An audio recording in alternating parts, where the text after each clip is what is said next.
ladies and gentlemen, first time interviewing somebody, and what an honor it is that we have Jose Zuniga, my old boss, my only boss, and what I consider a great mentor to me. Full circle moment I was just mentioning before we started rolling.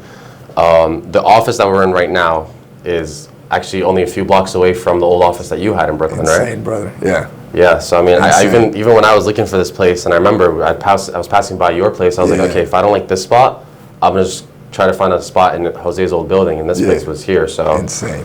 I was glad that I was here. But yeah, I basically sent Jose a message telling him I wanted to get a segment for the video that I was making, literally about the experience that I had. So just to give you guys some context, back in, it was, I believe, 2021? Yeah. 2021, yeah. So Jose had just announced that you were moving to New York. Yep. And you put up a post that you were looking for interns to come work in your office. How old were you at the time? 17? 17. I was in high school. I still remember. I did a story on this kid. Because you were doing engineer, right? Yeah. I was doing cool. Software engineering, yeah. Yeah, we got a smart guy in. You're going to help us. Remember, I think I had you working on like key grooming or something like that. Yeah, I still remember. 17 years old, bro. Insane. Yeah. Did you actually ever end up like figuring out that? Nah, we never. That was shelved. Not even the engineers could do it? We shelved it. It was just, we were wasting too much time at that point. Yeah, I get it. But I just remember you coming in, big ass dude. 17-year-old looked like a 30-year-old, bro. He still looks huge. But yeah, man, out of everybody, it's funny because out of everybody we hired, I think Abdullah might have told you that we met up with him recently as well, right? Yeah. Did he tell you? I saw him a few days ago for his birthday. Yeah. Only a few of you guys just became extremely successful, which made me proud. I told Abdullah the same thing. Oh man, we're just getting started. I was extremely proud to hear what you've been doing, which we're going to talk about more. Yeah. Abdullah's another intern as well. At the time, I think we brought in about 50, it was like 50 interns. 15. I can't remember. Yeah. It was like 50 interns. Most of them dropped off quick. I don't know if you remember too. Like by week 2, 20 were gone or something like that. Yeah. And then you stayed maybe 6 months to a year. 6 months. Right, give or take? It was 6 months, yeah. And then you came into my office and said, yo, I'm starting this thing. Here we are 3 years later, bro. Yeah, man. So I'm excited, brother. I'm excited, man. So, okay, so I had a list of questions for you. Let's do it, bro. Actually, I want to finish the context for you guys. So, go ahead. Yeah, so Jose had posted for the positions. At the time, I was trying to mess around with making money online, but the thing that I guess kind of clicked or worked for me was flipping couches. So, really? You never told me that. Yeah, so okay. It's funny actually because I got the reply from, I believe it was Maria that was managing me at the time. Okay. That you guys wanted to see me in person. Yeah. So what I was doing, long story short, was I was taking couches for free off Craigslist. Yes. And then I would post them on Facebook Marketplace, like clean them up with some photos for like $100, $200. I'd do 2 or 3 a day. I've seen people do that online. So for some time, it was actually working, and I had my family's SUV at the time. I'd rent out the U-Haul rigs that you hook up in the back. Yeah. I'd go pick up a couch from here for free, drop it off here. Yeah. And I thought it was going to be a thing. I was making like $200, $300 a day. It was not bad.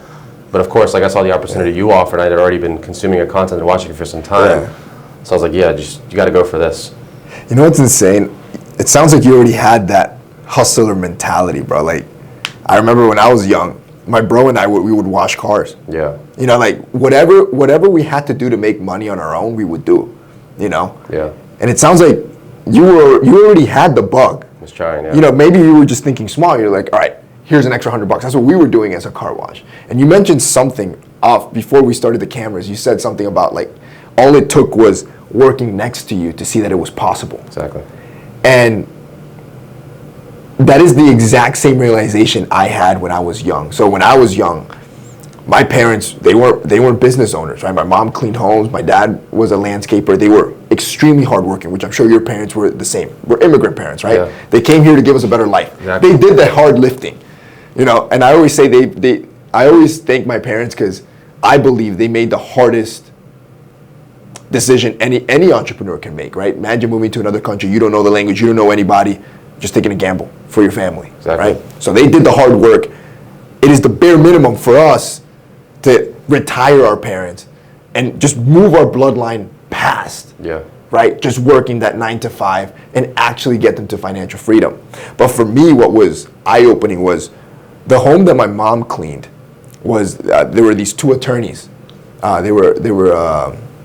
They owned the law firm, And I remember that I would go with her because, again, my mom didn't have money for daycare. So I would have to go with her and sit there while she would clean the house. And this specific family was super nice to us. Like, they literally treated us like family, right? But now growing up, I realized that it was me going there and just seeing the houses, seeing the cars. It was enough for me to be like, I want that. And what was interesting was that I believe you would have a similar, and you can correct me if I'm wrong, but I tell this to my wife now, looking back retrospectively, where I remember that, for example, the husband was a G. He always had the nicest cars. So one day he had, again, at the time, 16, 15, I can't remember what age. I didn't know the difference between a 911 and a Turbo S. To me, that was like, it's just an extra S at the back. Yeah. But he had a 911, right? And he was paying like $2,000 a month at the time. Yeah. For us, because the lady tells my mom this story where she was like, oh, you know, my husband just bought this car and it was $2,000 a month. Can you believe he just traded it in for a Turbo S, paying an extra $1,000 a month? So now it's $3,000 a month. For just the little S. For the little S. And my mom, and they were like shocked. And in my head, like inside, I was thinking, I want that. That's all I thought about. Like, I want that. I didn't think that's unfair. I didn't think he doesn't, because you know some people believe like when they see people be extremely successful, they're like, oh, that's not fair. We don't even have enough to eat, right? We don't even have enough to pay. All I could think of in my head was, I want that. What's the recipe? Yeah, that's all I thought about. Yeah. Their house had 11 bathrooms. And all I could think of in my head was, I want that, right? So now retrospectively, I always tell my wife, like, man, I believe that the reason I'm successful was because of that family. Just because I was in the proximity of seeing that it was a reality. It made it a reality in my head, and I pursued it relentlessly. So when you told me that, I got goosebumps, because I truly believe that's the most important part. We're problem solvers as human beings. Yeah. So we'll figure it out. But just you being able to see something and think, I want that as well. If he can do it, I can do it. That's more than enough. That opens up a can of worms. And every other problem you're going to tackle, you know? So to add on to that idea of like seeing it and then seeing you wanted it and you did it. Yeah. You actually, because of you, it's been handed down already. Yeah. So when I started working with you, obviously I was just blown away by being like in the presence of someone that I had been watching online for so long. You know what I mean? Because you already, I believe in that time you were transitioning to like the self-improvement content more than just the fashion content, right? Probably, yeah. So for me, I was right at that stage where it's like, I was 16, 17. I was looking to like take things more seriously anyways in life more than just like, you know, looking for a few outfits online. So it made sense for me. And then, just entering the environment that you were in, seeing how, for me, the thing that I picked up the most is the fact that you're able to employ your family with you. Yeah. Right? So I feel like when you watch your content, everybody like knows that you're doing well and you can afford the things that you'd like. Yeah. I mean, I can't imagine there's anything you virtually couldn't afford at this point. You know what I mean? So, like I said, it was a shell shock within itself to see like you pulling up in a different car every day, you wearing the nicest clothes, the fact that you could afford that 7-figure office and the inventory and that you're able to pay staff. The cars was stupid. The cars was so dumb. I'm a car guy. That's what it was for me. For me, it was one day it was an X6 and then a Porsche and then a Urus, and it was like, what? Like, we had at peak. Abdullah will tell you. Abdullah was man. We had 10 cars. So you have to understand, in New York City, you have to park those somewhere, and in our parking garage is $1,000 a spot. So we were paying. Just rented out a whole garage for yourself. Well, no, we were paying 10 spots at the time. So imagine 10 G's a month just to store the cars. Like, it didn't make any sense. We got rid of them after about a year. I don't know if we got rid of them after you, and we kept 3. We kept 3 in total. Yeah. But yeah, that was kind of dumb. The thing is that we were bringing the Florida mindset, right? In Florida, we just had them in our own garage. Yeah. And we're like, well, we want all that in New York. It's a different setting. It's a different setting. And on top of that, we were just talking about this. Yeah. In New York, it's very hard to enjoy cars. Like, if you're a car guy, they're nice to look at, and you can kind of ride them around, but like, you're not really enjoying them. Mm-hmm. My boy should I tell him? Can I tell him? What? Go ahead. My boy just picked up an Aston. So we were just talking, he took me around in his Aston, which, again, incredible, bro. This broke kid comes into my office, now he picks me up in an Aston. Matte black, sexy. But as we were driving it, he was showing me the crackle pops, and I was just telling him, like, man, In Florida, you can enjoy the crackle pops. Yeah, looking forward to that. You know, you floor that thing and pop, pop, pop, pop, pop, bro. Smile on your face. In New York, you're gonna hit a pothole. There goes your tire. I popped my Lambo tire in a pothole here. You know, so like, the problem was that, you know, we had that same mindset. We wanted to enjoy the cars here. And then when you have them here, you just don't drive them as much.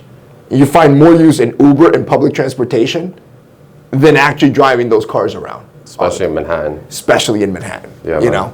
So that was kind of dumb. But yes, keep going. Definitely did its part with me. Yeah, it's like, there was seeing the wealth, and then also, you and I, of course, like, we got to have personal conversations, which was like one of the most influential things for me as well. Like, I remember there were times when you were working in your office and I'd come in and just like share an idea with you and get your approval on it. And then I'd ask you a question, and you and I would just get into like a 30 or 40 minute back and forth about like your history and coming up there. So I think the biggest thing, or the biggest difference that I learned from you about working with you so closely for some time was, it's not as always as glamorous as it looks on camera, because people see like your life as what you consider like an influence. Although like I know you're a businessman, but a lot of people think you're just an influencer. You're a guy that stands in front of a camera. They don't know like that you literally had almost 2 rooms worth full of editors at any given time. That you had this department, like you had multiple departments within your companies. You know what I mean? I was one of those people that I just assumed, all right, he's just, you know, probably sitting in front of the camera. Yeah, it's a hobby. It's a hobby, right? You make it look a lot easier than it actually is. And so the brains that actually go behind orchestrating this whole thing showed me that a lot more than just an influencer, you're actually an intelligent businessman that was doing a lot behind the scenes. And so for me, that was the part that attracted me the most. Because as much as I was like heavily influenced and inspired by the things that I saw you do, at the same time, maybe it was out of arrogance, or maybe, I mean, it helped me out, I think, because I got to where I am today. I'd always look at you and I say, he's doing great, but I don't think he's that much smarter than me. Like, I don't think he's doing anything that's completely out of reach. You're absolutely right. I just thought the thing that you absolutely have, which was the discipline. You're absolutely right. And there was one conversation in particular I remember having with you, and I was telling you, like, you know, I was involved in a marketing position at the time. And I was telling you, Jose, I'd like to be involved in more of the like business operations head, like the things that you're in charge of, because that's what I want to do eventually. And you were telling me, like, bro, what you're seeing me do right now, like, this is it. And it was you coming in at 6 a.m. Most days you're leaving at 9 p.m. Like, you're leaving after staff even. Just sitting in front of a computer, taking meetings. Occasionally you were traveling, but you were traveling for work. So it was never glamorous. You're not driving Lamborghinis and eating, you know, $1,000 steaks every day. You're just sitting in front of the computer actually doing what needs to be done. And what I've learned is like, that within itself is very impressive to see, but that's like the bare minimum to just play the game. Correct. You just need to be the person that actually sits down and does the work, not plan to do it, not watch the self-improvement content to do it, not consume or read the books and then you think you did it and you feel productive about it, or listen to David Goggins yelling at you for an hour. It's actually doing the work. And it was me witnessing you do it that made me realize, okay, he showed me what's possible, and then he showed me the path to actually get there. No, I'm so proud of you, brother. But wait, there's more. Like, because of what you've done 2 days ago, so I'm involved in a Muslim community in Staten Island that has a lot of youth. And I also am responsible for running one of the youth programs over there. And I was specifically chosen for that program by the directors over there because of the things that they've seen me do. So the fact that I'm involved in business and I do jiu-jitsu, which we got to get a few more rounds at some point. We got to get into that. He kicks my ass in jiu-jitsu, by the way. These guys are fucking, he's an animal, bro. Yeah, right, keep going. Because of the things that I take interest in, they've put me in charge of this youth group. So I give them a lot of advice in terms of like the business, the self-improvement, and a lot of the lessons that I've taught them, I've directly told them. Like, I used to work with Jose, I literally learned these things and I witnessed him do it. Which was a big thing too. You didn't just say these things, you also did them in front of me. Right, so that was for me at 17 years old, like seeing a guy that was pretty much like at the stage that I wanted to be at. That was very inspirational. So to add on, basically the same experience that you had with the house that your mom used to work at, I then had with you, because I witnessed you and I was like, oh man, that's great, I did it. I just passed that down to somebody else. 2 days ago I was at the gym with 2 of these kids that I'm responsible for at the youth group. And they didn't know I had the Aston, right? So we go downstairs to the garage and they see it and they're just blown away. They're blown away. And they're like, oh my God, it's possible. Like, I knew you were like doing this business thing, but I didn't know. And one of them in particular, His name starts with an A. I don't know if you want me to give his identity away, but shout out to you, bro, because like you gave me a moment. He was telling me about how he had been trying to do this business thing for some time. Okay. He didn't think it was possible because he was trying and trying and trying. It wasn't working out. Yep. You know, he's just still at the stage where he hasn't learned. Like, you need to do it for 2 to 3 years. Yep. For me, it was 5 years before you see any return. Yep. You know, so he said, basically he was telling me that it kind of almost brought a tear to my eye. I was like, bro, seeing you with this Aston Martin showed me that it was possible. You've like, and he texted me actually later that night. I want to read the exact text because it was literally past midnight. Yeah. So he goes, first off, I just want to say thank you for the conversation we had today. You really woke something up in me that's been trapped for a long time, and I genuinely look forward to being able to speak with you and work with you in the future and have you as a mentor, because genuinely from the bottom of my heart, I look up to you and I pray that Allah continues to lighten up your path forever. But more importantly, you're the first person I've been able to connect with on such a deep level in a very long in a long time. Aside from financial and business, I genuinely was able to connect with you, one brother to another, from one human to another, and that's something I've really struggled with over these past couple of years. So I was wondering if we could get a chance to talk whenever you have the chance. And he was basically like setting up a meeting because I'm starting a coaching program to mentor people how to do the same business I did, and he wants to get into it. Yep. That's the thing, man. Like, crazy. Like, for people that are either immigrants or live in, call it the hood or the ghetto, most of the time it's all they see is that. They never get to experience anything else. And that's why that's why I had that realization where I was born, you know, when we were growing up, it's not that we were poor, but we were working class, right? So, you know, just like your parents were. So our neighborhood wasn't full of anything nice or anything super luxurious. So just being able to see that for me was more than enough. But yeah, man, like, bro, I can show you another message. Literally 2 days ago, this guy, and I don't sell courses because I've never really, again, I'm more of a style guy, right? Mm-hmm. Let's see if I can pull up this guy. Where is he? He just texted out here, Roberto. So look at this. He said, bro, your plan worked. Today was my last day at work. I'm a full-time creator making $10,000 a month. This was Friday. He texted me this. This is some other guy. This guy, similar story to you. He came to our office in Brooklyn. He did one live stream with me. He was impressed by what he saw, and he wanted to be a creator. So I told him, to be a creator, you got to post out content every day. You got to reach out to brands, do the boring work. I showed him how to do the Excel sheet, how to do the brand reach outs. It's going to take you 3 years of crap, but you're going to make it. Yeah, that's a And then I told him, you're probably not going to make it. That's all I said. So then my follow-up message to that was, what's insane is that I told everyone that it would be difficult and take years, and less than 1% will make it. You're now here at the end, and you've made it. The thing is that success is very easy to do. The hard part is the discipline that it takes 2-3 years of seeing nothing, or very slow incremental growth. That's the hard part, right? So, and even when you are already, or when you've already made it, let's say you've made $1 million a year. I don't know what your goal is, $1 million or 10 million a year, whatever the goal is. Whatever your next goal is, it's going to feel just as difficult, where you're going to have 3 to 4 years of slow growth, of this like very slow incremental growth. You're seeing nothing work, and then you're going to have the explosion. But because you've already tasted success, it's going to be much easier for you. The hardest part is for anyone that's just starting out. For anyone that hasn't had the Aston yet, or the Lambo yet, or that first explosion yet. That's the hardest part for now, you know? But the fact that you picked up on the grunt work is what's impressive, right? Because most people would have just, I can't tell you how many people I've had interactions with that has seen the Lambo and seen the cars. They're not here right now. Yeah. So hundreds, if not thousands of people have seen this, but very few see it and think, man, I want that. Or have the ego to think, he's not that smart, I can do it too. Which is good, right? Or I don't know if it's good or bad. Maybe you could say ego is bad, but I still have all the respect in the world for you. No. What I'm saying is, I thought the same way, right? Yeah. Here you have 2 lawyers, and there's a 15-year-old thinking, I can do that. I mean, that's pretty egotistical to think that way. Yeah. Right? It's also egotistical to think, oh, I want to make 10 million a year. Why you? Why do you deserve it to make 10 million a year? But if you don't think that way, you're never going to hit that. You're not going to think it's real or possible in your mind, right? So the fact that you saw it and acted on it, again, in my lifetime, there's like 5 guys like you that have actually made something of themselves, which is insane, out of hundreds of employees that we've ever had. which is absolutely crazy.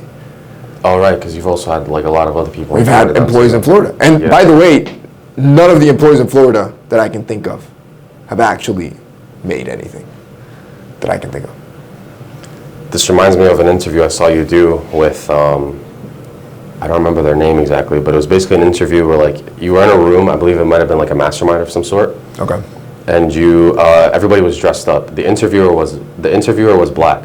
Oh, yes, Hafiz. Yes, Hafiz. Cool guy. Yeah. So I watched that full interview, and there was one point in it in particular that stood out to me, in which it's exactly what you said right now. Most of you guys aren't going to make it. Yeah. You were given the statistics. It was like less than 1%. Yeah. And then you were like, believe it or not, guys, in this room, I might have been that one guy that made it. None of you guys are going to make it. Yeah, it's true. Yeah. So when I heard that, man, I imagine like if I would have been in that room, it would have pissed me off. It would have been like, bro, like really? Like the whole room, that's it. You're the one guy. Like if it's a fight to the death, you're the dude that's walking out. Like that's crazy. And when I said that, that was the idea, right? And again, no shade to the guys in there. Not Hafiz. Hafiz, he's a killer. But I'm saying like the people in the audience. I don't even know if anybody has made it since that interview. But the idea was to incentivize something in you where if somebody would have told me that, it's game on, bro. Like I'm making it out of here. It's just the way you said it. I don't know if it was intentional. It was intentional. It wasn't even. I remember that. I remember it vividly. Yeah, it wasn't even like me and one other guy. It's like no, like it's me and that's it. You guys aren't making it. Yeah, you guys. Yeah. 100%. So like if that was your goal, you've definitely got me fired up because from that point on, that was like really when I started designing like what's the biggest why and X, Y, and Z. And I guess this is like a good way to transition some of the questions I had for you. Go for it. Just to be able to pick your brain a little bit and show people on camera pretty much what I got to see with you in person. Let's do it. So, first thing for me is having the why. Okay. Right? You need a big enough why so that in the times when you are lacking motivation, you can always rely on this one thing and it'll get you fired back up again. So for me, aside from the competitiveness, and what I mean by competitiveness, by the way, is I just want to accomplish. Yeah. So the metric in our current world is one of the biggest metrics you define success by is financial wealth. Revenue. Yeah. Right? Revenue. Absolutely. So for me, because that's the metric that we have, that's what I want to accomplish in. Whereas if we were in some other alternate universe where that metric for measuring success would have been anything else, I would have just wanted to get to the highest level of that. Of course. You know what I mean? So it's money, so that's what I'm trying to get bigger in. So aside from that, my biggest why is seeing the fact that I've already been blessed with so much. Yeah. Right? So as immigrants, the biggest lesson that my parents have taught me, and it's actually something that's in my Instagram bio and will always be there just because like it identifies me so much. Anybody that knows me in person will tell you this. My favorite word of all time is gratitude. Yeah. Okay. No matter how much you have, how big or how little, you should always be grateful. And especially from a religious perspective as a practicing Muslim, we're told in Islam, and Faris behind the camera, he's a Muslim as well, correct me if I'm wrong, bro. When we're thankful for the little that God has given us, He'll always give you more. And so long as you continue to be grateful, He will always continue to increase you. Yep. So for me, I recognize from a very young age that I've been given everything. Yep. I've never had to wonder where my next meal is coming from. I've always had a bed to sleep at night. I've always had a bathroom where I could take a shower. I've always had a mom and a dad, right? And so some people have this stuff, some people don't. But to the audience that's watching this, I know a lot of you guys like have those things that I just mentioned, right? You never wonder where your meal's coming from, where you're going to sleep, or your parents. Like you have these things, and that's more than enough. Yes. That's more than enough. That's a lot more than a lot of other people have, especially given the conflicts happening in the world right now. So for me, the scene that I've always imagined in my head was standing before God and Him telling me, "You've been given way more resources than a lot of people in the entirety of history. What have you made out of it?" Yeah.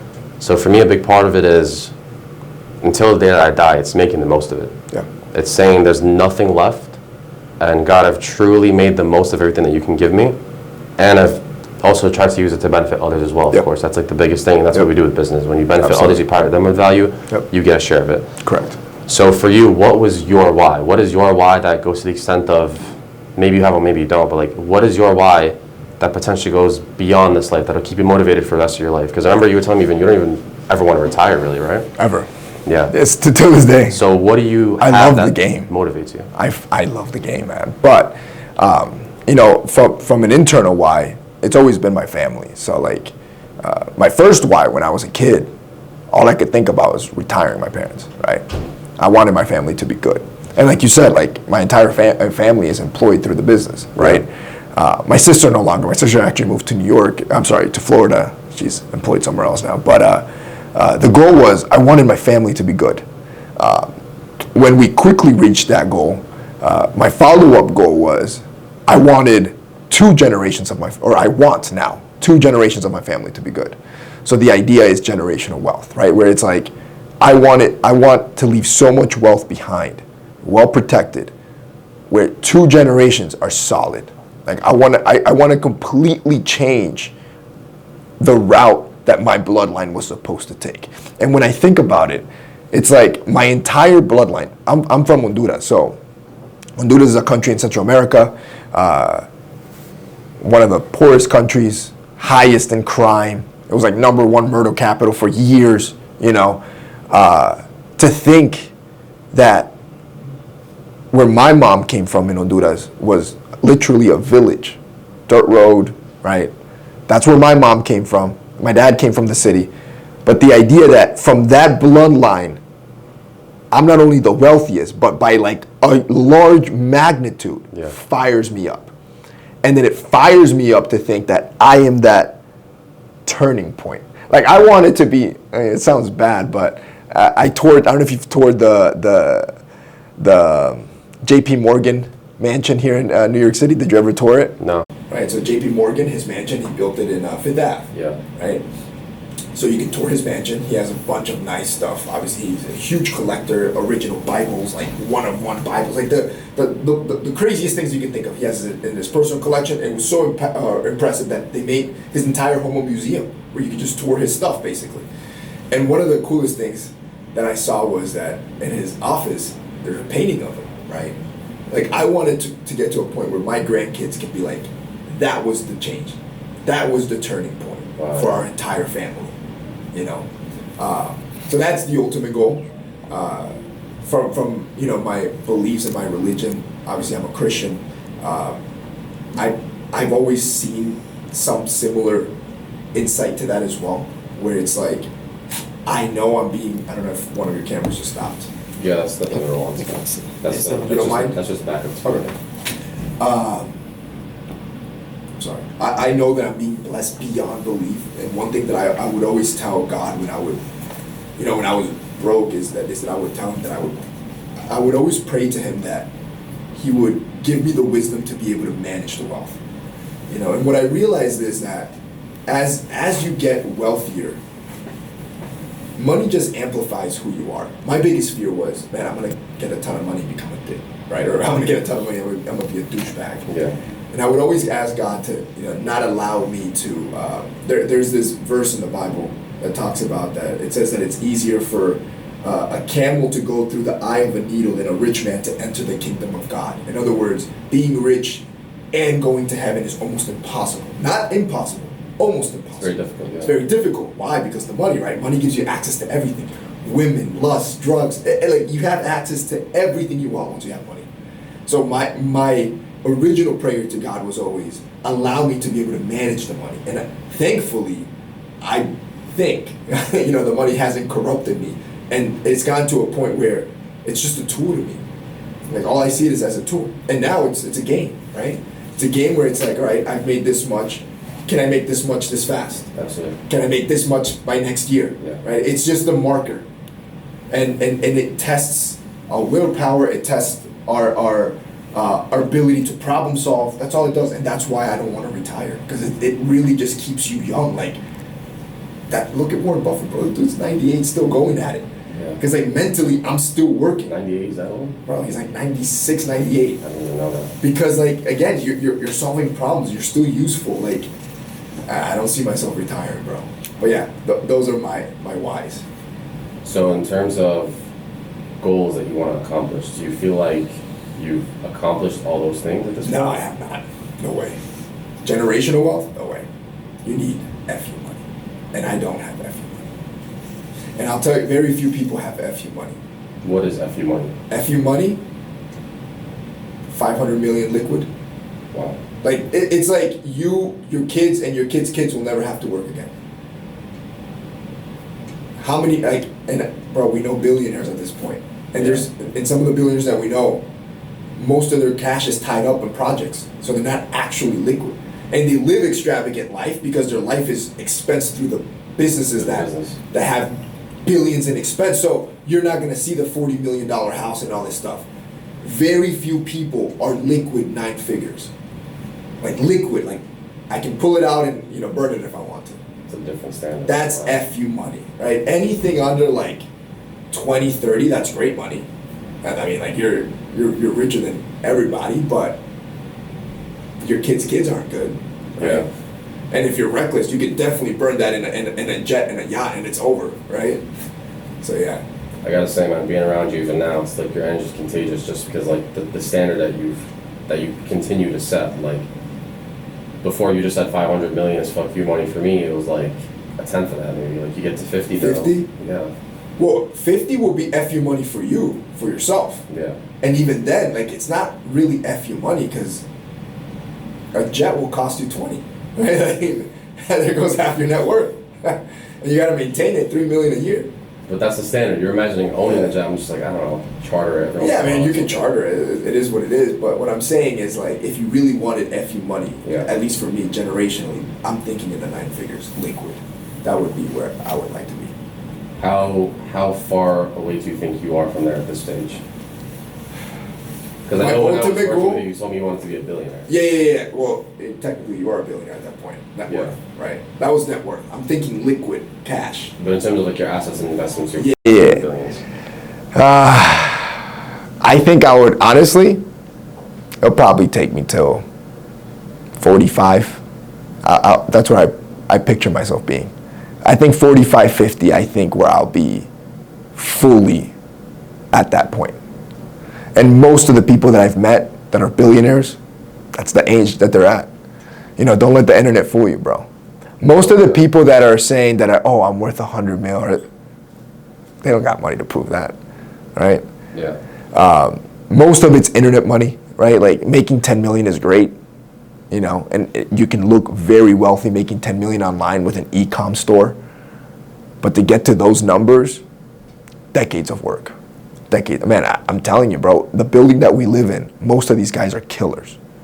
I mean, they work at some of the biggest firms in the world. And just to be clear, by the way, guys, I think he means, correct me if I'm wrong, this is killers by your standard. Yes. As in like to me. Yeah, no, these are killer, but you're saying no, these guys are like way. Yeah, no, these are the guys that I network with and like make me hungry, right? Like, goddamn, gotta go work.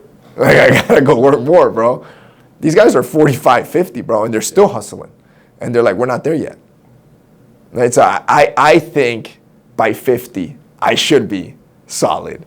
Who knows? I still might be hustling till then. Man, I thought you were there already, but like I said, standard. So speaking of, one of the things that I guess I'm also learning now, knowing people like you and then knowing some of my other clients, is there's levels to the game. Yeah. So for me, I guess the in terms of like planning and knowing how to get there, my philosophy on it is know how to get yourself to just the next goal. You don't, like I have, let's say my 10, 20, 30 year plan, but I don't actually know how it's going to unfold. Because me getting to the stage of like, if you would have told me in January you're going to have an Aston Martin by May, what are you talking about? You know what I mean? So we can't always plan too far ahead, but my philosophy has always been plan, expect the worst, hope for the best. So now for you, given that you've already been through some levels, you've exceeded, and then you also are looking at the next levels, what do you believe in doing in terms of like planning? And then also like when you've made plans in the past, have they worked out? Have they not worked out? How do you actually get yourself to the next stage without being in this constant anxiety of how do I actually get there? So I'm going to answer the first one. When it comes to plans, have they worked out? I mean, most plans fail, I'm going to be honest with you. Yeah. That's just part of being an entrepreneur. I can't tell you how many times I fail. That's just normal to me. Like, you fail, no idea. I can't tell you how many times I've told my wife, like, all right, this is great. This is going to be a great idea. And then it just flops. And then she's like, you're going to come up with something new next week. Like, it's just, we're problem solvers. This is what we do. Everything I've planned for pretty much fails. But then you have the 1% that succeeds, right? That 1% that just kicks off. Oh, that was a great idea. And boom, right? You got your money machine. But the other one was asking about planning, right? It was like... Yeah, so how do you, because a lot of people go through this anxiety, or at least from like the people that I've spoken with, they go through this constant anxiety of, I don't know what to do, I don't know where I'm going to go, or what the plan is, like, okay, I want to get to here, but I've made this plan, maybe it's going to work out, maybe it's not, which is a whole different conversation. Like, my next question to you is going to be, what is your relationship with failure? But it's really basically the fact of, how are you going through your day-to-day life when it comes to trying to plan for the business without being so concerned for the future? Like, how are you able to focus on now? Do you have plans, or do you kind of just take it as it comes? No. We have plans, but most of the time it's revenue plans, right? Like I just told you, like, all right, I plan to make X amount by this year. Right. And then it goes back, I retrograde, right? So I'm like, if I want to make 100 or 1,000 by the end of the year, I have to make 100 a month or whatever, right? Whatever the number is. So every month we want to make sure we hit that target, right?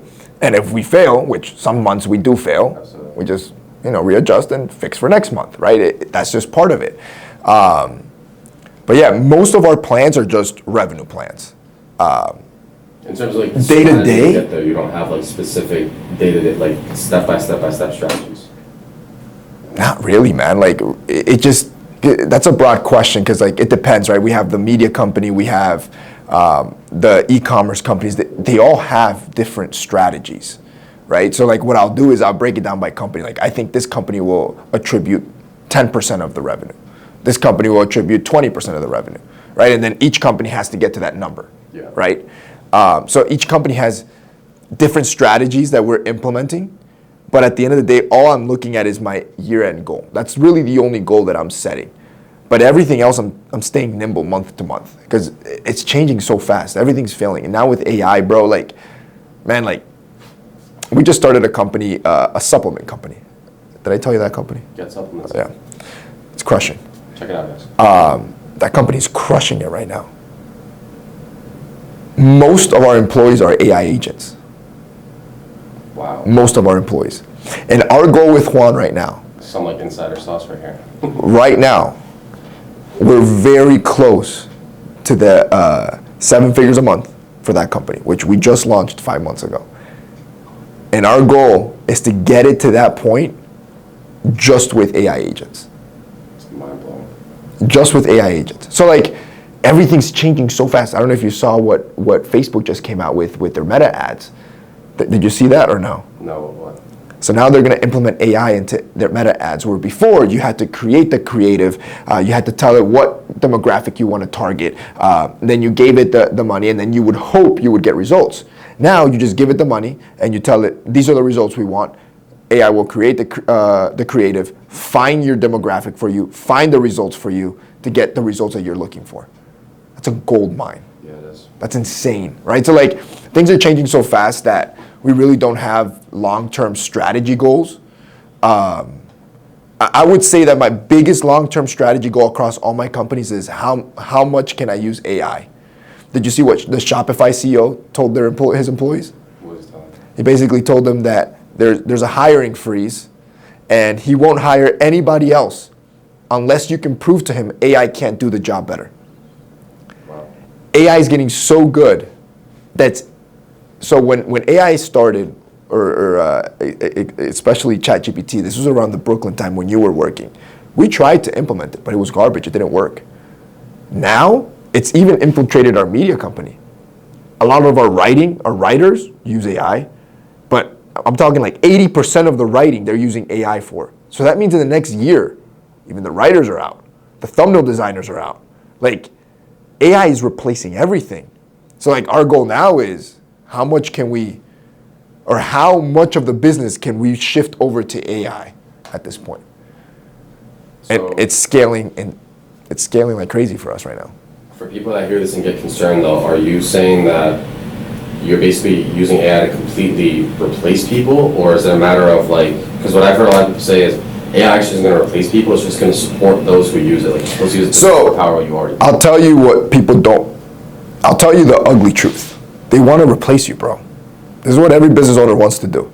They want to replace you. It's cheaper. There's no complaints. There's no HR. There's no lawsuits. There's no nothing. And you get exceptional work. Now, with our newest company, because it was brand new, we never hired anybody. We literally started it with AI. So the original employees are all AI agents. right? So we haven't replaced anybody with AI just yet. Right now, our existing employees are using AI, right, to better them. But as an employee, if you're an employee watching this is why these podcasts are so good. Following people like Muhammad is so good, right? You should be incentivized right now. Now is the time to start your own thing. One, you can get employees for cheap with AI.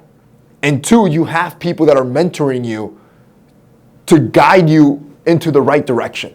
Now is the time. Because if you're an employee, you're replaceable. At this point, I used to think, all right, only the low-level jobs like the grunt work, you know? Yeah. No, bro. The high-level stuff is being replaced fast. So I think in the next 2-3 years, like, it sounds horrible, and I know, again, people are gonna get mad about this, like, oh my God, you guys are replacing us, greedy business owner. Don't cry about it, because it's going to happen. Just do something. Do something. I'm telling you, it's going to happen because I'm seeing it as a business owner myself. It just doesn't make any financial sense at this point. It doesn't make any financial sense. Just how good AI is, how fast it performs, how accurate it is, and the work output's better. You know? So as I'm telling you as a business owner, they're not going to tell you this, but the ultimate goal will be to replace you. As soon as it's better than you, you will be replaced. You know, and the problem is with most employees, they're not specialized. The only thing that will save you is if you're specialized. For example, with our creative team, when it comes to like creating videos, we have the best writers in the world. Like these guys are specialized in retention. In other words, making people watch for a long time. I think we talked a little bit about this. Yeah, you're telling me you have some. Well, we were from, like, yeah. While we were rolling in jiu-jitsu, he was asking me for like video advice because he just started the whole video stuff, and I was telling him like we invest a lot of time in video production and understanding the psychology of people and what makes them want to watch a video. Right? These guys are specialized. You can't just go and find any writer, right? So to fulfill that role, very difficult for AI to replace that guy, right? So if you're specialized in something, you'll be fine. If you're a business owner and you're that hustler that's always trying to like problem solve or create something, you'll be fine. If you're kind of just like the book, grunt work, fill Excel sheet type of guy, you're gonna be replaced very soon. Very soon. I mean, and it sounds terrible, but hear it from me better, bro. I'm telling you. This is a hit of reality that's a lot bigger than I thought because my background is, my college degree is in computer science. That's what I studied. And even those degrees, bro. Job market is falling apart right now. A lot of my friends, they're not hiring for those. I was basically studying with, they're pretty much now in a position where like they're asking me how I'm still alive and doing something. Yeah. Because of the fact that they also got computer science degrees and nobody's hiring. And I told them like you just got to do your own thing. There you go. Like, that's the exact advice I'm telling you. If you're not specialized, you got to do your own thing. You will be replaced. I'm telling you right now. Like there's just no way about it around that. Well, it's better that you guys got a warning now. Yeah. I have a buddy right now. He's doing 10 million in annual recurring revenue for a SaaS business, all with AI agents. All with AI agents. Does he have like a partner or anything? He has a partner, but they're not doing anything. They don't do any work. Wow. All AI agents doing all the work. Incredible. I'm telling you this because as business owners, we see it first, right? And by the time you guys see it, it might be too late. But just like you're saying with your computer science degree, they're useless. Whereas 5 years ago, these were a gold mine if you had a computer science degree, or 6 years ago. So imagine, computer science guys are super smart. Right? It's a hard degree to get. No, I mean, for the longest time, computer science degrees have been like the degree that you go to get a comfortable life. Now they're useless. Now they're useless. So imagine if you're a bulk worker doing grunt work, filling Excel sheets. Do you really think you're going to be making $60K a year? Good luck. Yeah. Good luck. AI will do it for free. So speaking of, if somebody hears something like this, they take it seriously and they want to get started. Obviously, I do a mix of like marketing and software with my marketing agency for my clients. I'm also stepping into like info products and course creation. You are in media production and e-com. Yeah. Oh, so you definitely expanded since. Yeah. So my question to you is, aside from AI, what are some of the industries that people can step into, or what are some of the actual business models that people can step into that you would recommend are not only beginner friendly, but are actually effective after, let's say, a good year of dedication? Because we all know, like, drop shipping, agency work, crypto, like everybody's business model that they have online works to the extent that you're willing to dedicate yourself to it. Absolutely. But out of your experience and the things that you're involved in, what are some of the industries and business models that we can step into that are beginner friendly that you recommend? That's what you were just saying, right? Like everything works, man. Like one thing that will protect you from this AI revolution will be brand, which is why I think I told you this. I would give up everything before I give up Your brand. my brand. I would literally stay. You can take everything away from me. You'll never take away my brand. Even if you do take it away, I'm turning on a camera. That's the first thing I'm doing. That is the first thing I'm rebuilding my brand. That is the most attention. That's the most important thing. And even with AI and that you can create AI influencers, if you're a person that people care about, you'll still be important, right? What is brand exactly? Because I've been hearing a lot of people mention it online. I know, like, have my understanding of it, and then obviously you have an amazing, huge brand at this point. What is actually your understanding of brand, and how would you explain it to I'll make it simple. Just create content. Your brand is you. So like, I heard this other person talk about it where it's like, all right, if you think of Joe Rogan, what comes to mind? Aliens, UFC, bears, right? Like that's his brand. That's the Joe Rogan brand. Now, I'm not gonna go and try to be Joe Rogan and start talking about my brand is me, right? Style, lifestyle, self-improvement, how to get attractive, like that's my brand. That's what I kind of focused on, right? So your brand is whatever you talk about. So to make it as simple as possible, to not overcomplicate it, just create content. That's it, create content. So I look at content in two buckets. You have your entertainment content and your information. I'm an information guy, right? I'm sharing information. So everything I do is study retention based on information. But whatever content you want to do, you just have to do it for a very long time. Look at the guy that I just showed you. Shout out Roberto. So Roberto came to my studio, did one live stream. He wanted to be a content creator. Now he's making $10K a month creating content. Do you know how many people would tell you right now content creation is too saturated? He's making 10 grand a month right now as a content creator. He just quit his job last week. I didn't sell him any. He's crushing it, you know? So like you said, everything you can make money. You can make money drop shipping if you wanted to. E-com is not oversaturated. Nothing is oversaturated, but it's gonna take a long time. You're gonna fail a lot. So all of it works. Now, personally, if it was me, it's always gonna be content. I'm a content guy, I'm biased. I truly believe attention is the most valuable asset in the world. So like over everything, think about it. If I'm selling a course, do I wanna sell a course with no face or having an audience? If I'm drop shipping, do I wanna drop ship with no face or with an audience? It doesn't matter, pick a business. Whatever you want to pick, it's always better if you have a brand. And if you know how to create content, everything else becomes easier. Because even when we create ads, our ads outperform because we know how to create content. Because we know what the algorithm wants to see. Bro, we do 300, our best month, which was January, February this year, 300 million views across all our platforms. That's what we do. Across shorts and long form. Do you understand how many eyeballs that is? Now, take that skill set of me being able to capture 300 million eyeballs. And by the way, I want to preface this. This is not by clipping, because clipping's another art form, right? A lot of these guys are getting millions of views through clip farming. You know what that is, right? Yeah. Like they get a bunch of clippers and everybody's kind of like the Andrew Tate model. No, that's our own verified accounts that we own did 300 million views. That doesn't count any clipping. Do you understand how many eyeballs that is? And when you take that skill set of being able to attract that many views and turn it into ads, do you understand how valuable that is? Yeah. So for me, it's always brand building and creating content. That is the most valuable thing you can do. It's difficult like everything else. It won't be easy. It's also awkward. Your friends are gonna see, everybody's gonna make fun of you. This is part of starting a business, right? Oh, how's the little business going, right? Yeah. Everyone's gonna make fun of you. Everyone's gonna talk down to you. It's gonna be tough, especially the first year when there's no success and people are still making fun of you. You're gonna wanna quit. It's part of the game, but it's the most important thing you can do, in my opinion, especially with AI. It's the only differentiator. Other than that, you're replaceable, you know? I want to say about the clipping, actually. Do you feel comfortable sharing how many accounts you have that you guys are managing?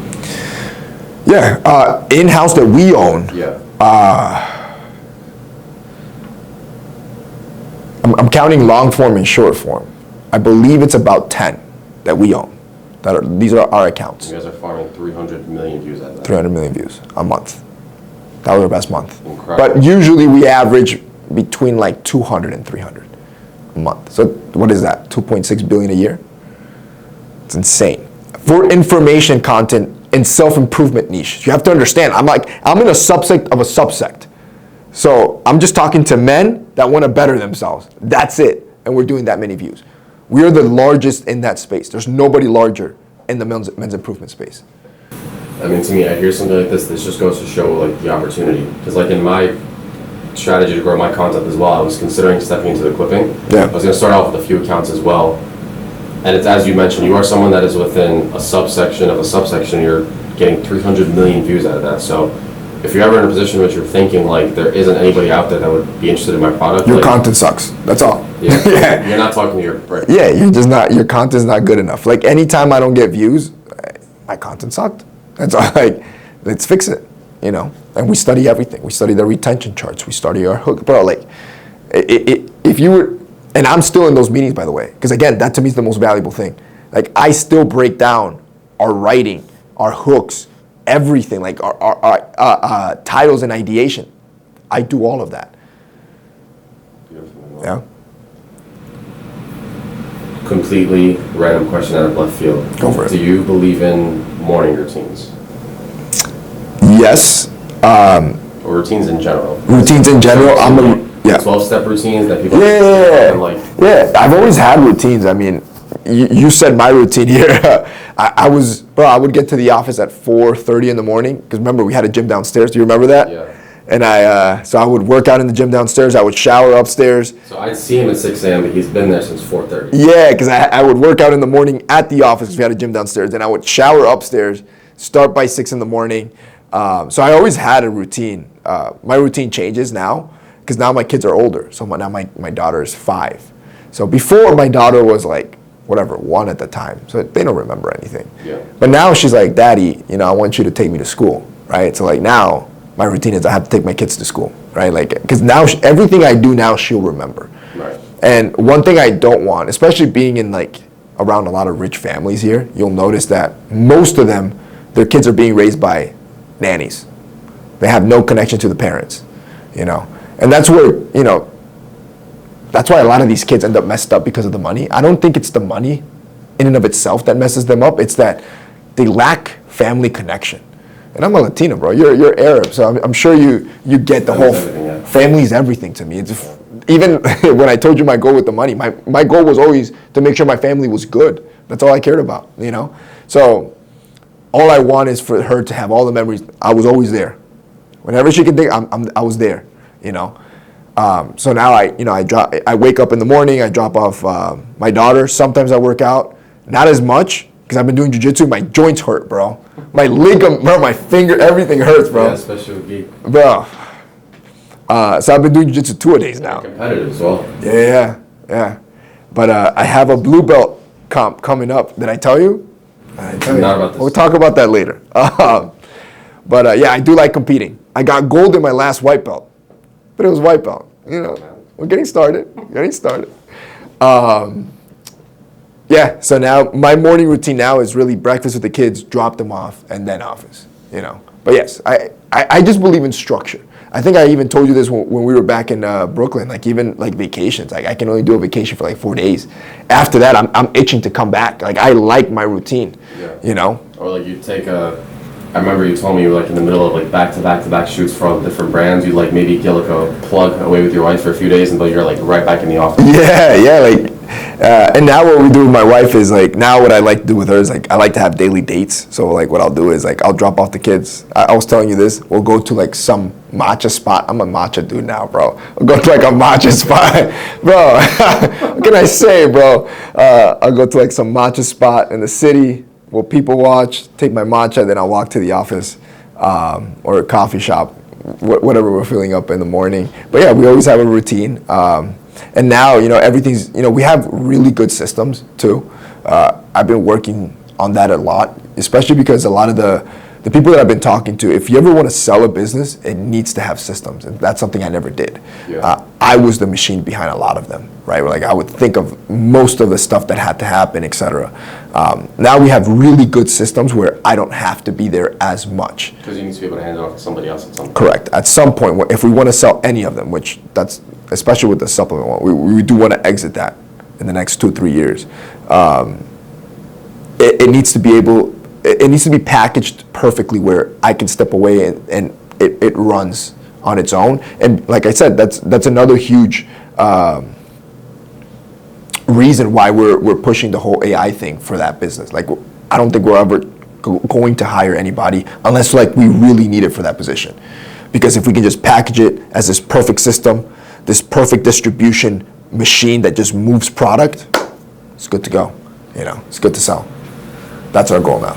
I mean, this is the new standard, man. It's like, I guess 5 years ago, what I considered like a successful company was always imagining the big corporate level executives, then you have like the pyramid structure under it, and many employees, whereas like now, I was actually watching a video about this a few days ago, in the next few years, we're going to very, very likely see multiple billion-dollar software companies that are run by teams like 4 or 5. Yeah, I'm telling you, that is, when you ask me what our company goal is, like, we have that revenue goal, but our internal goal, we want to get to that. Can we run a company with 2-3 people, and most of it's AI agents, and get it to a point where it has the perfect systems that we can just sell it off?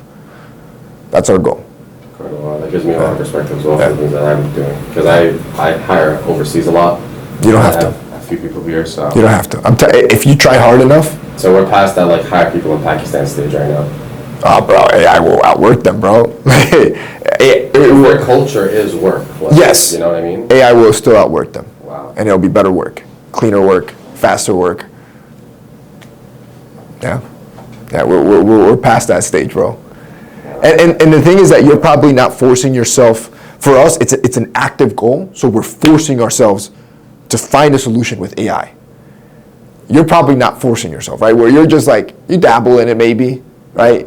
I use it for like writing scripts. Yeah, like here, check my grammar, right? Yeah. But like if you actually tried, there's a ton of solutions out there. Yeah. Beautiful. Yeah. You know, it's getting back to this point about like there's levels to it. You're speaking a language right now that for a lot of people doesn't even make sense. Yeah. You know what I mean? Like you're speaking a language that only somebody at a certain level, it'll make sense to them. Or it'll make them mad. Or it'll upset them. Mad, yeah. Yeah, no, and I get it. As an employee, I'd be pissed. Yeah. Oh, that greedy business owner, there he goes again, right? But it goes back to the story that we said in the beginning, right? When I see something, there's 2 types of people. One will get pissed and mad about it. The other one will say, either I can do it or I want it, right? And I always believe you just gotta play the game. Like I see a lot of people that'll hate from the outside, and they'll be like they'll just try to. It's always the people that are doing worse than you that are gonna hate on you. Yeah, absolutely. You know what I mean? So there's always somebody that's gonna see what you're doing and try to find some reason for them to not do it. Yep. But for me, it's always a matter of like, okay, you take pride in the fact that you're not getting stuck in like the rat race of building because. Yep. I don't know, you just don't want to put up a certain look, but at the end of the day, like if you play the game, how do you know that you will potentially have the potential to actually like win and succeed and do something great and change your whole family's life? Yeah. So, back on this question of routine, for those that are, so you have this routine now because this is what your life looks like, but this wasn't necessarily your routine when you started out. I always said that my routine, like, because people glorify waking up early, and I have tons of videos of waking up at 4 in the morning, so I've been doing it since I probably did it a good 7 years. Waking up at 4 in the morning, working out, doing the whole 9. But even in those videos, if you watch them, I would always say that my routine reflects my needs, right? So like at the time, I needed more time in my day. So like there was a point in time around 2022, I believe. I can look it up. And at that time, I was going, so this was now my second child's birth. So my son, he's now 2. So my wife was just giving birth to my son. I was waking up at 4 in the morning. My daughter was still 2, so I wasn't dropping her off early. And I needed more time in the day. So it would get to like, let's say 10 at night, and I still needed more time. Like things were not done. And we were really like trying to like, build here. during that time, it was probably a course of like 8 months. I was going to sleep at like 2 in the morning, waking up at 4 or 5 in the morning, sleeping 3-4 hours. Now most people would think he's lying. Good thing I wear Whoop. You can see my Whoop. For 8 months, you can see I was sleeping 3 to 4 hours a night. That's not to glorify that, but at that time, I needed 18, 19-hour days. It was so bad that I even sleep trained my son. Because I wasn't sleeping, I was letting my wife rest. I was already awake. I sleep trained my son at the time. You know, by the time he woke up, I was still working. So I would give him his bottle, put him back to sleep, and go back to work. Right? That was 19-hour shifts for about 8 months. But that's because at that time, I needed more time in the day. Now, most people could have just got to sleep. You know, you work your 8 hours and said, "Whoop, I failed. It is what it is." I didn't think that was a reality for me. Like I wanted this to succeed, so I created more time in my day, and I created that schedule for me. So whatever schedule you set, it has to be based on what your needs are, right? Like you don't have to work 19 hours a day because everybody's telling you, some online guru is telling you to work 19 hours a day, right? But having some structure is good, absolutely. So like having some routine where you fit in your fitness, right? These are X amount of hours of like my email answering or whatever it is, the grunt work that you don't want to do, or recording videos, right? Whatever it is that you don't want to do, or scripting. These are X amount of hours a day that I'm going to do that. And then these are another X amount of, I'll give you something else. I'm working on networking now. That's my new skill set that I'm developing. I used to never develop this. I don't know if you know this, but I've always said this. I'm an introvert. Did I ever tell you that? I wouldn't have probably guessed it, because even like when I was working with you in the office, I would always hear like you're going to meet with like the CEO of Thursday Boost or this. Yeah. So I thought you were already networking. No.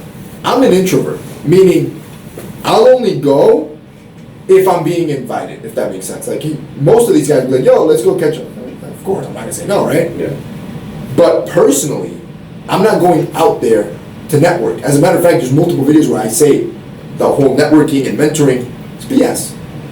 Because I made all of my money without ever networking or having mentors. Other than the proximity thing. That was my mentor, right? Being close to wealth, but never really asking, how did you do it? Right? But recently, one thing that I've been really wanting to work on is just being able to network with people. Like me actually reaching out. Like, hey, yo, let's go for it. So this in terms of like specific individuals, or like going to networking events where you notice? No, specific individuals. Especially like, you know, we're in New York City, bro, and we meet so many people that are, you know, they're wealthy individuals or smart individuals, and I want to get closer to them, right? So something that I'm adding to my time block of things that I don't want to do, but I have to do, it's not working. So now, and is this just that's to unlock like? Sorry, go ahead. No, I was gonna say, is this just in unlock in terms of like partnership opportunities directly for business, or just to like learn in terms of like the mindset to get to that next level? It's a mix of everything. What I've noticed from networking recently is that opportunity happens just from being in proximity to some of these guys, right? So just from being in proximity to them, always being around, something sparks. Like we could be at dinner. There's 10 guys. They're all really wealthy. They're old, and they're like, "Oh, X, Y, and Z. We want to build this brand. Oh, but Jose's great with content." And then boom, boom, boom, boom. We were talking about some liquor brand. I don't like doing liquor brands, that's why I turned it down, but this is just an example of something, right? Some liquor brand, 2 huge figures, one was a billionaire. After camera, I'll show you who these guys are. You know who both of these guys are, right? And then they wanted to involve us because, you know, we're great at content. Yeah. That's what I mean by practice. When you're around these guys are always trying to figure out how to make more money. When you're always there, you're part of the conversation now. And that's something I hadn't realized until probably the last year or so. So I'm working really hard on developing that skill set that I never really cared for before, honestly. Yeah. That's something I've been, I've also come from the background of like, I don't really need to network that much, especially because most of my education to get to where I am today has come off of YouTube. Yeah. You know, and by the way, it's true, like if you're just starting out, you don't need a network, you don't need a mentor, you're wasting your money and your time. Anybody that sells you a course on mentoring or networking, lying to you. You're not at that level yet. No, like all you should be hustling for is just having the discipline to do the work. that's the level you're at right now. Yeah. I don't know whatever industry you want to do, whether it's content creation or drop shipping, it's just having the discipline to actually do the work. Can you even do that for a year? Most can't. I like the fact that you just mentioned a year, because a lot of people will put their standards at like a few months. Yeah. For me, it was, I actually uploaded a video on my Instagram recently that showed a clip of me in 2020. I think I saw that clip. You saw it, right? Yeah. Me in 2020 making like my first few cold calls. The business wasn't even called Flagship Media at the time. It was called Business Pixel Media or something like that. So just getting rejected time after time after time, then going through pretty much the montage up until 2025 today, where I'm moving to Miami, I have an Aston Martin, I'm doing well, like I've done something. Yeah. You know what I mean? So one of the things that I find myself often advising like the youth that come ask me for advice is you need to expand your horizons. Yeah. Right? So I mean, I guess we can get a little bit into like what your timeline was, but for me, I guess you could kind of say like my business changed overnight, but it took 3 years worth of education to get to that one night where it changed, which was finding the industry that I'm in. Yeah. You know what I mean? But before that, I had tried every single industry under the sun. Spent my money, spent clients' money, just like constant mistake after mistake after mistake after mistake until you find the thing that works. And then it was after I found the industry that I'm in right now, it's been about a year and a half to have gotten to the point where I'm at now, where I'm like, okay, to take it even more seriously, take it to the next level, I'm moving to a completely different city. Yeah. You know what I mean? So, yeah, I like the fact that you mentioned the timeline. I guess just briefly, like, do you want to tell us about what your timeline was in terms of starting out? Because if you guys go on his channel, by the way, you click on earliest upload. I think you see the first one. You still have videos of you like with a buzz cut, no beard or anything. Yeah. Half the size 16, you are right now. 16, 17, $160. Yeah. I was a scrawny kid. So from there up until here, like, what was your timeline? When did you like the biggest growth and so? So I believe. Damn. So I was. What year was that? That was 20. So the year that I quit my job. So I only had one job, which was I used to work at a law firm as a copy boy. If I ever told you that. That was my only job I've ever had. I quit that job in 2016. That's the year that's my first year where we made 450,000, I think it was. So the goal was to make 100 grand that year. We 5x that number that year. By 2017, we made $1 million. At that time, I think it was like 2021. And this was all just purely content creation. You have to think also, this is 2016. This is pre-influencer era. Like that, I don't even think influencer was a word. People wouldn't call me. I think people would call me blogger. Blogger. Just think about the timeline here. Who calls people bloggers at this time? So yeah, you have to think like at the time when I was doing this stuff, like there was no clear roadmap as to how this could be a business. Does that make sense? Yeah. So like I had no clear You just roadmap. got traction, so you were like, let me just continue with this thing for now. No. What I was trying to do was build a business. So we had a suit business at the time. I remember this, yeah. A custom suit business. Mhm. I was 17 at the time, so my idea was I would funnel my viewers from YouTube to buy my suits. And it worked. The problem was that they were expensive. Just operational stuff that I was unaware of because I'm a 17-year-old kid, starting a business. I had no idea about this stuff. And again, you don't have the internet. I mean, we had the internet, but we don't, talking like it's fucking 1990, bro. Like, we didn't have the resources that we have now on YouTube, showing you like operational expenses and what your COGS should be. I didn't know any of this stuff. So, whatever. The business goes upside down because I wasn't making any money and I was losing money. So, we start shifting focus, and around probably mid-2015, I get my first brand deal, and I still remember it was Dollar Shave Club. Remember that brand? Yeah. So Dollar Shave Club comes to us and offers me, I think it was like, I don't know, $500 for a video. And my eyes lit up. I was like, wait a minute, $500? No cost. In my head, right? No cost. It was just me. I was editing. I was doing everything. Yeah. That's insane. So then you start doing the math. If I do 10 a month, that's a lot of money, right? That's $5,000 a month, $60K a year. I'm rich, right? So your head. This is like every business owner's like, at least for me, initially like euphoria. When you start to see like, wait, you made this amount. If I just multiply it 10 times in a single month, I'm rich, right? So that was the original mindset. So then I start reaching out to brands. This is when the whole All right, can we get a partnership going? But again, sponsorships were really a thing at the time. So we reach out to another brand, and we're able to close down, like, I think it was like a $10,000 deal for 10 spots. So 10 videos for 10,000. I was like, oh, I've never seen this amount of money in my life. As soon as that deal comes through, I put in my 2 weeks notice. I'm like, if I can do this, I just got to do it 10 more times and I make $100K. And we end up making $500,000 the next year, you know.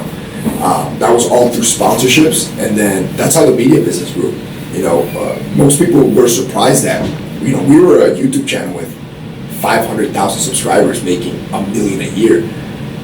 That was unheard of. Nobody would do that, you know. And obviously now we're sitting close to almost 7.5 million, and basically it has the same business model, right? We have brand partners. It's basically like a media company. Right now we have brand partners that come in, they sign X deals for X amount of slots. They're a lot more than 10,000 now, and that's it. That was pretty much the exposure for us. And then once we understood that, we took all those revenue and then started building other businesses around that. But yeah, it all started with media.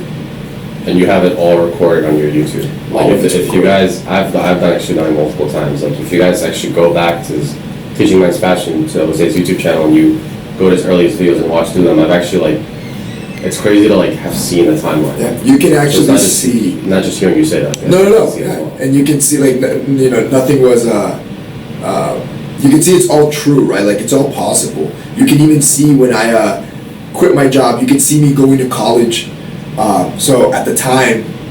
And you didn't drop out. I didn't drop out, so I have a funny story about this. Breaking news, guys! You don't have to be a college dropout to make it. I've always said this, bro. Like, I believe dropping out is a cop out.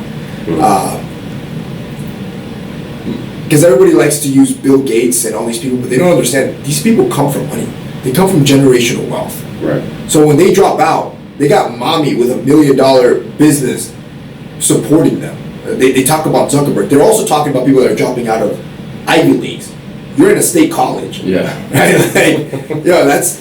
I did that in my sleep. I got a bachelor's in finance. Not a state college, it was a university, but still, right? But for me, I did plan to drop out. I'm not gonna lie. And at the time, I remember telling my mom, I'm like, Mom, as soon as I hit 60K, I'm dropping out. So my mom's like, well, I'll pray to God that you never hit 60K. That's exactly what she told me. I've heard those words before. So yeah. So then I was like, you know, for my mom, I stayed. But in reality, like, I would barely show up to class. I graduated, you know, with a 3.8 or something. But the whole time, I was building my business. I would pull up to college in a Porsche, bro. Like, you know how much of a flex that is? 20-year-old pulling up, like, we were already making really good money at the time. But yeah, I don't think you have to drop out of college. Especially when you're young, you have all the time and energy in the world. You have no family, you have no responsibilities. You should be able to do college, weightlift, and grow your business at the same time. I did all three perfectly fine. You know, like, you should be able to push yourself to that level, because in a small way, it's almost like a representation of what business will be. If you can manage building a six-pack, finish your college degree, and start building your business, that's what entrepreneurship will look like for the rest of your life. You're always going to be juggling multiple tasks. That's that 1% pretty much. That's the 1%, right? You're always going to be juggling the impossible. You're always going to be problem solving. You're always going to be in the brink of, why am I even doing this? That feeling, I still get it sometimes. Really? Yeah. Wow. Yeah, like, especially when, like, days suck. And because, again, remember, sometimes it's weeks or months of things just sucking. And you're like, man, why am I even stressing myself out this much? I've already done enough. Yeah. That feeling creeps in, it's normal. You gotta push past it, right? That's where discipline kicks in, right? So yeah, man, like, for us, it was, I started at 16, I didn't see success till I was 19. That was the year that I made like $500,000, and then at 20, we made the first $1 million. Yeah, so again, it's 4 years. It was about 4 years. So everything you do, plan for it to be a few years of crap, you know? Man, I had the goal of, I remember when you gave me this time when I was working with you, I had the goal of trying to surpass you, and I guess I'm already behind, I gotta catch up. Bro, there's no such thing as being behind, bro. If you start comparing yourself, like, there's always gonna be a bigger and faster fish. A positive comparison. Yeah. where, you know, puts a fire under your Of course, absolutely. But sometimes, you know, that can discourage people because you're like, I'm too late. It's not going to discourage you because you seem like you're on fire, but some people might get discouraged by that. Be like, oh, Kylie Jenner got to $1 billion at 25. Yeah, but you have to look at everything else outside that has more context. Like, she comes from a rich family. She has all the connections in the world. She has all the networking in the world, right? Like, it was pretty much the perfect concoction for her to become a billionaire that quick. Yeah. Same thing with Zuckerberg. Same thing with all these guys. We don't have that. Right? We're starting from the mud. Right? First generation immigrants. Yeah. No backup. Right? No playbook. Even a lot of our mentality, like, and that's why I'm so hungry. With my kids too, where I'm thinking like, man, I'm setting up that generational advantage. Like, some people get mad. Did you just see, I don't know if you've seen this, Bill Gates' daughter just dropped out of Stanford to start her, I don't know, some app. She did something, you saw that, right? Yeah. Everybody in the comments is pissed. What do you mean Stanford dropout? Her last name is Gates. She has daddy money. She has daddy's network. I guarantee you that girl's gonna be a multi-billionaire. Yeah. Everybody's mad in the comments. You know what I'm thinking? I want my kids to have that type of head start. I want other people pissed that they had the knowledge that I gave my kids. Do you understand how much knowledge I'm gonna give my kids? Like, all this stuff that I'm going through, they're gonna know, so they start ahead of everyone else. That's crazy. And maybe they become a billionaire before 30. I couldn't do it, but maybe they can. That's a hell of a goal. But everybody in the comments is pissed about that, you know? So, I mean, so long as, like, at least from what I know, I don't have any kids, obviously. Yeah. So long as you give them the knowledge with also, I guess, like, the sense of gratitude and the hunger to build. Absolutely. Like, you don't have to be the first and the last of your family. Like, I know the guy that made Walmart, all of his kids are billionaires. They all have their own ventures. Yeah. I was watching a Patrick Bet-David podcast, actually, he made this joke. He was like, imagine being at Thanksgiving dinner, your poorest kid is worth $50 billion. They're like, hey man, you need some fundraising or something. Yeah, no, that's all I can think about. Yeah. That's why I told you the picture in the like that. I envisioned it in my head. That was a turning point for us, and then just my entire family with the rich laugh. Ha ha ha! We're all worth billions, you know. Like that's all I want, you know. And I was the guy from the mud that started from nothing, you know. That to me is great, you know. And I think if we keep God in the center, we keep family focused. All those other problems that you see, like, oh, rich kid problems and like the brats, most of that's not going to even be an issue for us. Yeah. I don't believe that to be true, you know. Yeah. I think that happens to kids that are raised by nannies, where the parents aren't present, you know. No, but you and your wife are constantly around your kids. Sorry? You and your wife are constantly around your kids. Well, all the time. Yeah. My kids don't have nannies, bro. You know, they go to school, that's it. But we're with our kids all the time, you know. It's incredible, man. You manage these responsibilities with the business. Yeah. Speaking of, let's talk about family. So, my kind of first step or really like the first memory I have of you and your family was the fact that you employed them. Yeah. Right. To me, like, ever since I saw that, and you can even one day you might hear it from my own family. The one thing that I always talk about, like the biggest experience that I took away from you that set a standard for me was employing my family. Like I saw the fact that you employed your brother's your business partner, Yep. of course, right? Yep. Then you had your sister and your cousins and the people that came with them. For me, that's always been like my standard. It's like I saw Jose do it, so I know I can build something big enough where my sisters can work for me. I don't need them to go have another boss that may or may not abuse them, you know? Yep. So really, how has your family throughout the stages of like your growth either held you back or supported you? Let's talk about like your direct family and then I guess like your wife and your kids then. Okay, so direct family first. They've always been supportive. My direct the family that you saw with me, those are good. Yeah. But you always have other family, right? Where you try to employ them, and it doesn't work. So it's not always perfect. That's why right? for me it was so incredible to see. Yeah. The fact that you guys actually made it work. Yeah.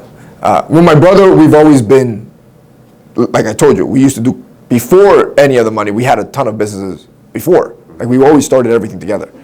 And like we have a good balance where he's more risk adverse and I'm more, let's just bet everything on black and let's go, you know, like, so it's a good balance, you know. Yeah, so my immediate family has always been supportive. My parents have always, again, other than like the fact that they didn't want me to drop out of college, they've always been very supportive. I don't think they thought it would ever get this big. I want to be honest with you. But they were always very supportive.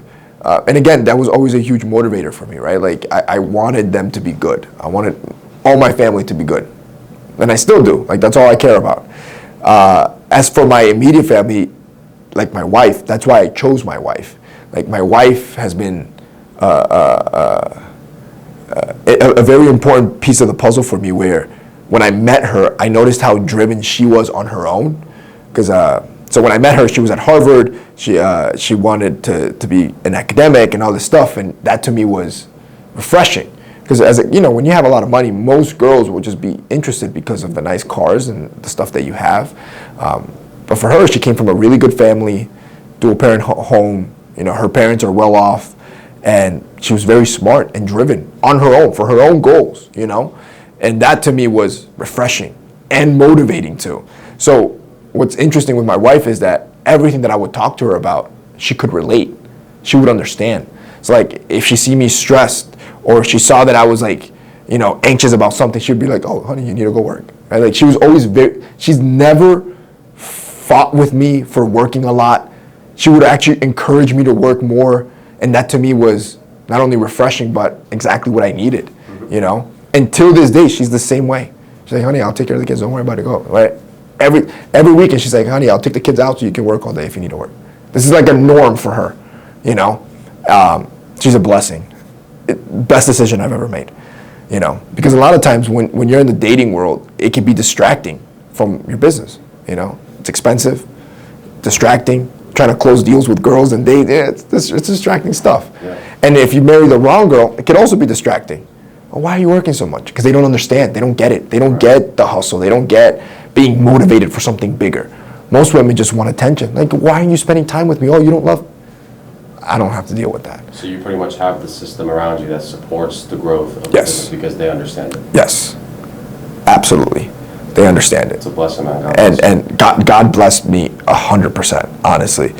When He put her in my life, that I married her immediately. You know, my kids are young still, so like I said, they're not a burden in any way for me.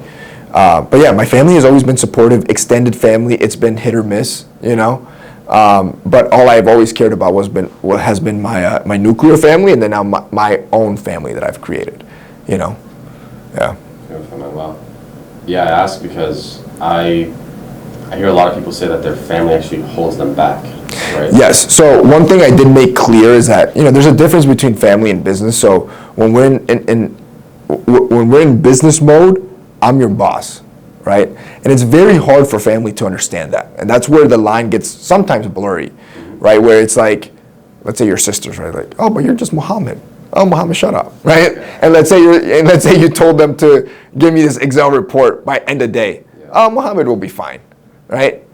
You have to be able to put your foot down, right? In certain instances. And they also have to be able to receive it. And they're supposed to be able to respect it and receive it, right? That's the tough part. It's very tough, because then if you fire them or whatever, things escalate. It makes your personal life kind of awkward. Tough Thanksgiving dinner. A tough Thanksgiving dinner, right? So like, thankfully I've never had a huge issue on that part. I think the family that would work for me was very respectful. Like they understood it. And again, the guys that are with me, like Tom is a G, bro. Like he's been with us for 6 years now. Yeah. We still exchange memes on a daily basis. You still go for it? But Tom is a G. My sister was a G too. They were all great, bro. And then my brother's always been a solid partner with me. Yeah. Nice, man. Yeah, that's good to hear. I have one last thing I want to ask you about, just to be respectful of your time, because this was a great 2 hours, bro. That was quick, man. Yeah, that flies, bro. So, I guess in this also, maybe I'm just asking for like personal advice, and I'm about to step into this, but then I know that this is something that will benefit the people as well. Go for it. I'm a big believer in building the environment that will help you succeed. Okay. Right, so for me, my first taste of that was actually getting this office space that we're in right now, because I used to work from home, and I had some growth, but I live in a house with 5 other people, washing machine's always running, your mom needs this. It's distracting. That's distracting, right? Yeah. You're not going to be able to do like the good 10 to 12 hours straight of just like Correct. the focus work that actually helps push the line forward. So for me, getting this office was a huge change, because more than just a place to work, it was almost like, you know, your private temple. The place where even when you just don't want to be home for whatever reason, you'll come here, you'll chill out, you'll clear your mind, then that'll help you push forward with working as well. So I'm moving to Miami now because I feel like that's the next stage that's going to help me with the business in terms of like the content, in terms of the opportunity with the automotive industry, in terms of me and my business partner actually being in the same place for the first time, and then being able to like bounce ideas off each other and like have that growth. So now your version of that, I guess you said, was you left Florida because you got comfortable and you moved to New York. So what would you tell, I guess, anybody watching about how they can curate the environment around them that's going to help them succeed? Well, I think what you're doing is smart. I mean, I've always said this, I don't think you should die in the town that you were born in. Such a big world out there, man. There's so much to... Wait, can you say that again one more time? You shouldn't die in the town that you were born in, you know? And I would always think about that when I was growing up. Like, I don't want my kids to, oh, Jose, the town legend. like, no, bro. Like, there's such a huge world out there. There's so many people to meet. I went to the most expensive city in the world with the richest people in the world because I wanted that level of stress around me all the time and connections around me. And I love it. I told you, I love it here. You know, I don't think I would leave anytime soon. And for you, I think it's great as well, right? You were out here and you've always been in Brooklyn, right? Brooklyn, then moved to Staten Island, then... Staten Island, you're going from Staten Island to Brickell, bro. Yeah. Brickell's a whole different level. You're going to meet new people, great experiences. It's going to make you grow, you know? And even if you do fail, who cares? And I think that's what, you know, I don't know if all immigrant families are like this, but at least our family, like, they always put a huge emphasis on failure. Like, if you fail, you get made fun of, right? Like it's this horrible thing. That's why they choose the safe route. That's why they always choose the safe route. But if you look at successful families, again, like the Bill Gates that we just talked about, do you know, for example, Bill Gates' daughter, let's say she fails with this app. Do you think her dad's going to give her flack for it? They're not even going to notice. She's just going to do another app because her dad's so used to failing problems. It's just an attempt. It's just another, like, failing's not a big deal, right?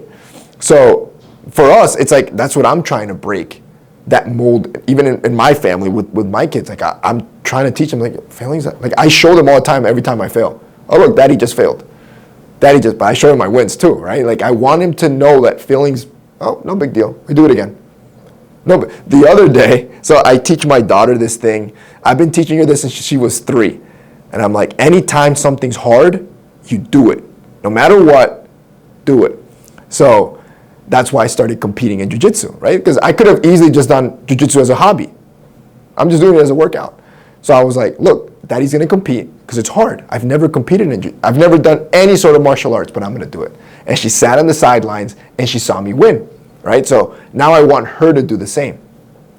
So the other day, I can't remember what I was doing. I was doing some menial task. I was like opening a jar or something. And I did like a grunt, like, that was hard. And I put it down. And she came up to me, she's like, Daddy, you should do it because it's hard. And I told my wife, I'm like, it's crazy how we're literally forming their thoughts, you know? And that's exactly what I want to do. I want her to think hard is, okay, then we do it. I want her to think failure, no problem, we do it again, right? So for you, if you go to Brickell and you fail, who cares, right? Either you rebuild there or go somewhere else. So for everybody watching, you know, if you want a different environment, I definitely recommend it. And if you're scared of failure, it's really not a big deal. Like, you will not die. Like, you'll just restart again, you know? And I think that's the biggest thing. Like, if you can just reframe your mind to understand that failure is not a big deal, it'll be great, bro. I do recommend this book that I just read. Have you ever heard of a book called The Inner Game of Tennis? No. It's a great book. I recommend everybody to read it. I'm not going to go too deep in it. You should read it as well. So it's The Inner Game of Tennis. The Inner Game of Tennis. Let me give you the author right now. And I wrote an excerpt from the book that I thought was incredible. Timothy Galloway, so he was a tennis instructor.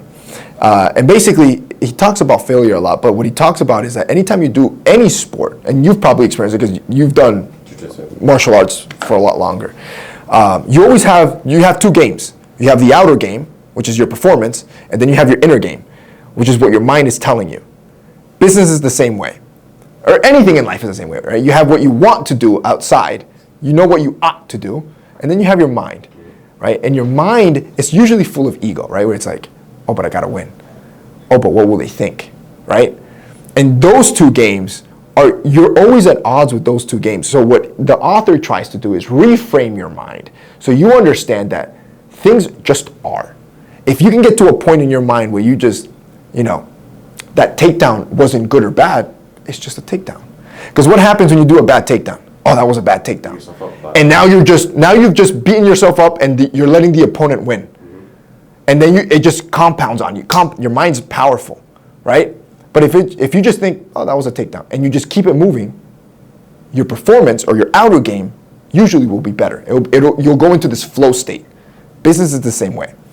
If you fail and you start thinking, oh, what will my family think? What will my friends think? You're going to beat yourself up for it, and the failures are just going to compound, right?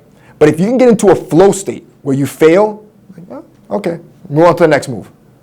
I didn't do it. Move on to the next move. You don't give anything a rating. It's not good or bad, right? You just keep moving. Like, failure is not an issue. You'll always be in this flow state where you're performing. That's the ultimate goal, right? And you felt it. Like, I've even felt it in my 1 year of jiu-jitsu, where it's like, there's some days where I'm just flowing. Like, God damn, I'm good, bro. I'm Gordon Ryan today, right? And the other days, you're like stumbling and like, nothing's clicking. And it's usually because you're in your head. You're playing that inner game. Great book. I recommend everybody to read it, right? But when it comes to failure and stuff, if you can just reframe your mind, that's not a huge deal. I feel like I'm talking to my child right now, bro. Talking to my kids. It's not a big deal. It's a failure, but you'll do everything you want in life. Nothing's gonna stop you. Most of the things that are stopping you is because you're afraid of failing. You're afraid of what people will think of you. You're playing that inner game, Beautiful, man. Wow. Yeah. Jose, I want to say thank you for your wisdom. Thank you for your time, man. Hey, thank you for having me, bro. I feel humbled and proud, man. Honestly, I really do feel proud of you, brother. It's amazing, man. And he's still huge, but I still remember that 17-year-old coming in. I didn't believe he was 17. I thought the dude was 25. 25 with a kid already, bro. Yo, I'm super proud of you, man. And I wish you good luck down in Miami, man. I hope you kill it, bro. I know you're gonna kill it. I'll keep going. I won't stop. Yeah, my man, brother. Appreciate you, bro. Thank you, man.